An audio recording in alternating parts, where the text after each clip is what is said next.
Hello, and welcome to episode 36 of Songs for the Struggling Artist, the blog cast, broadcasting from the blogosphere, bringing you thoughts and considerations from the blog, Songs for the Struggling Artist.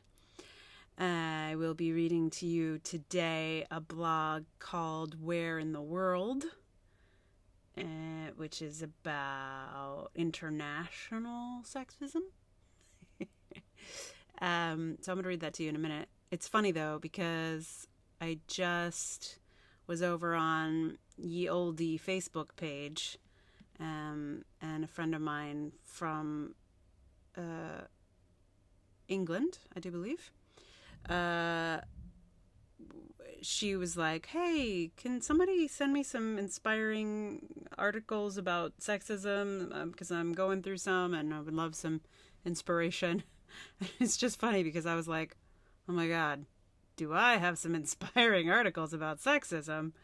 Where do I start? And that's kind of sad also. Like, really? Which variety are you interested in? Sexism in the workplace, sexism in arts, sexism on the street, you name it. There's so many choices. And I can't stop reading about it or writing about it. So there you are. But that it's reality, so that's what you gotta do when you know about these things and you care about them. Yeah, so it would be nice if it would all just kind of vanish and then we could all just like focus on other stuff, and that might be awesome. Unlikely to happen anytime soon, but it would be awesome. Anyway, so this blog, it was actually, I tried to figure out a way to include the actual inspiration for this blog in the blog itself, but I kind of couldn't figure out the way to phrase it. But it occurred to me because I was thinking about, I have a sort of advisor type person who was like, oh, you should go to Denmark and check out their pretty cool theater that they have there. And I was like, oh, that's awesome. And so I was like thinking about Denmark and thinking like, oh yeah, it'd be great to go there. And I was like imagining like how, like, oh, it must be, it's in Scandinavia, right? So they're all forward thinking and stuff. So probably it's like all cool. And so I was kind of like thinking like, oh, maybe I should figure out how to go to Denmark for this festival that's coming up. And then I remembered, so there's a podcast I listen to and love called The Guilty Feminist that used to be co-hosted by a Danish comedian named Sophie Hagen, who's amazing. And Sophie Hagen has talked about, like, on multiple occasions about how fucking sexist Denmark is. How, like, she did not even become a feminist until she left Denmark because she was, like, totally not into it. And that's the sort of dominant conversation in Denmark, is that, sexism is solved and there's no reason for feminism and whatever. But, of course, it is an incredibly sexist society. Apparently, I have not been there myself, so I only speak from having heard her stories. But I just thought it was funny that I was like trying to like go to this forward-thinking nation and then found out that it's actually kind of more backwards than my own in a funny way. So anyway, this post is inspired by that, and it is called Where in the World. For years, I have been dreaming about emigrating to Europe, where so many of my favorite theater companies are based. I fell in love with Cheek by Jowel when I saw their all-male As You Like It. I idolized Improbable and their 3-man artistic directorship. I drooled over Complicite and the one-man genius at the center of it. Oh, how I wanted to move to England so I could make work like my heroes. I heard stories about the extraordinary work coming out of Belgium, the Netherlands, and Sweden. I saw some of it, too. I was wowed by all those men making extraordinary work.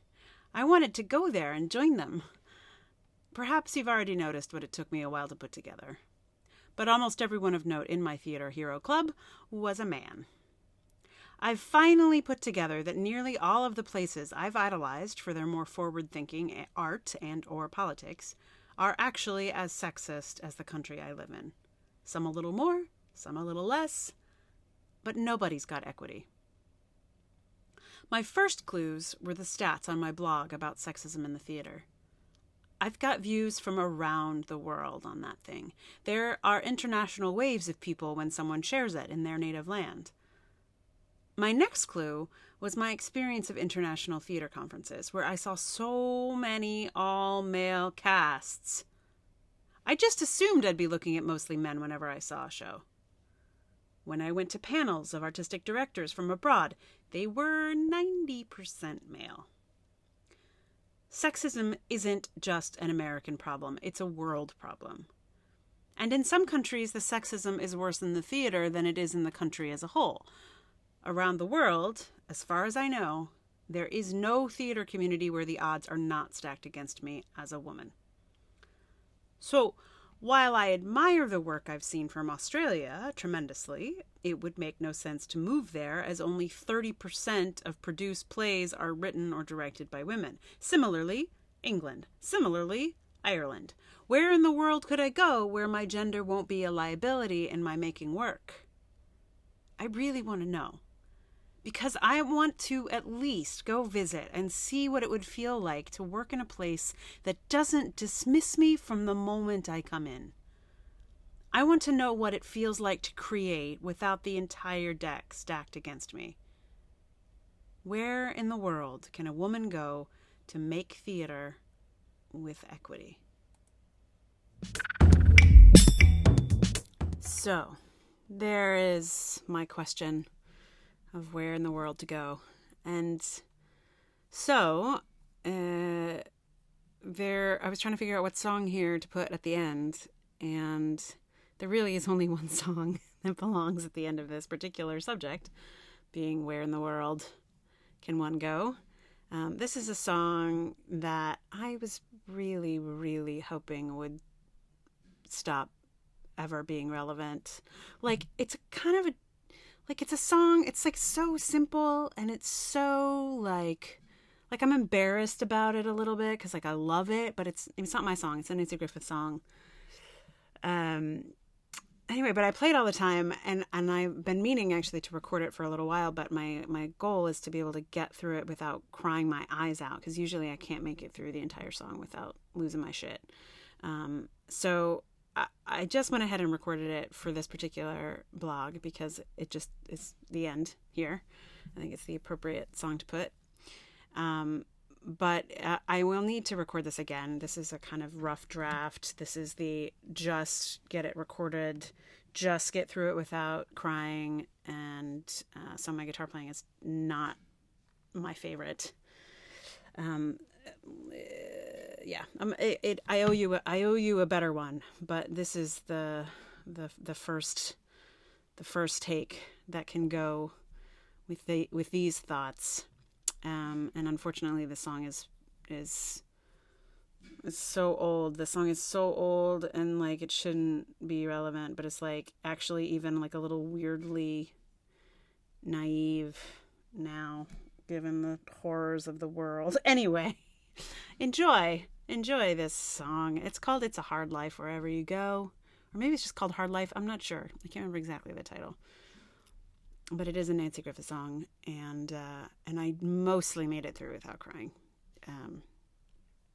And I owe you guys a better recording of this at some point, but this is for today.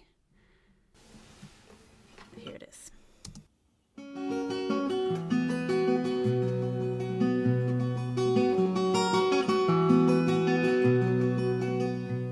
I am a backseat driver from America. I drive to the left on false roads, and the man at the wheel's name is Seamus. We pass a child on the corner he knows, and Seamus says, "Now what chance has that kid got?" And I say from the back, "I don't know."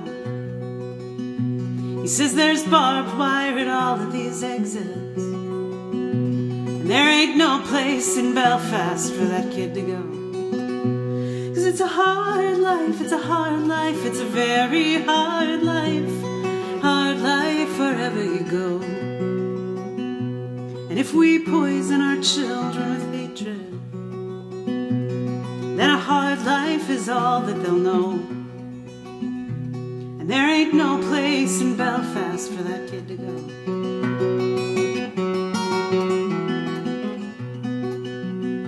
Cafeteria line in Chicago, there's a white man in front of me. He's calling black people trash to his children, and he's the only trash here I see.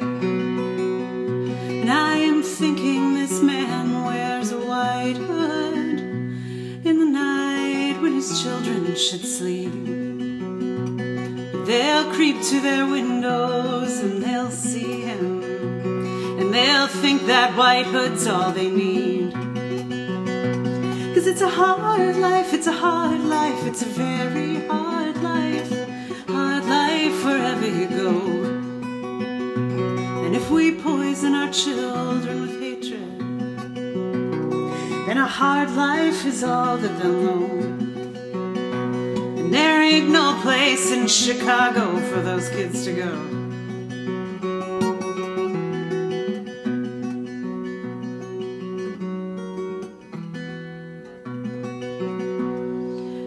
I am a child of the 60s, when dreams could be held through TV. There was Disney and Cronkite and Martin Luther. Oh, and I believe. Now I'm a backseat driver from America, and I am not at the wheel of control. But I am guilty, I am war, and I am the root of all evil. Lord, and I can't drive on the left side of the road. 'Cause it's a hard life, it's a hard life, it's a very hard life wherever you go. And if we poison our children with hatred, then a hard life is all that they'll know. And there ain't no place in this world for those kids to go. 'Cause it's a hard life